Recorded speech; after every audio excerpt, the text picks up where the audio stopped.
What is personal foresight mastery, and how does that tap into your idea of having a foresight champion within organizations? So the personal one is more on an individual basis, but I normally do encourage teams to do so. Individuals and teams are interested in having that thinking. So basically transferring futures thinking tools, processes, practices to individuals, so they can, like Brandon said, feel empowered in their organizations, even in their personal sphere.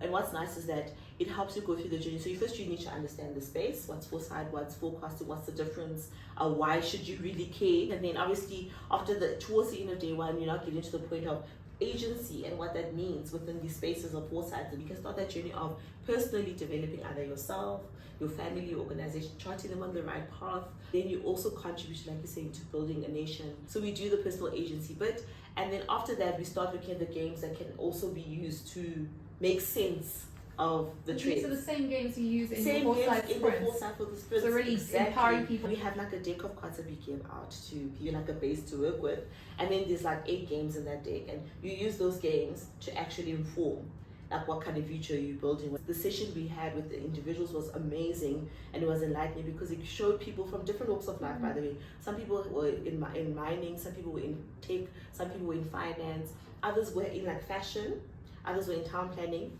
And they from all these different walks of life, and we were able to even get to a point where they could imagine a future state, which is the world building part, which is it's another part. There's a third part of this course, and basically they could create things from the future and services from the future. So now, and they were very engaged, like they were very committed to this future. And you can see that, also not just personal agency, but how personal agency can connect people from various backgrounds to create sometimes a very dystopian and scary future, but come up with great solutions, by the way, because now they're allowing themselves in a controlled and safe space to go that far. And when they leave, they know, in my space, in my field, what do I need to do to contribute to a future that we could have possibly built that's actually much better than us moaning about how things are not getting better, or things suck, or I'm not going to participate in creating a better future.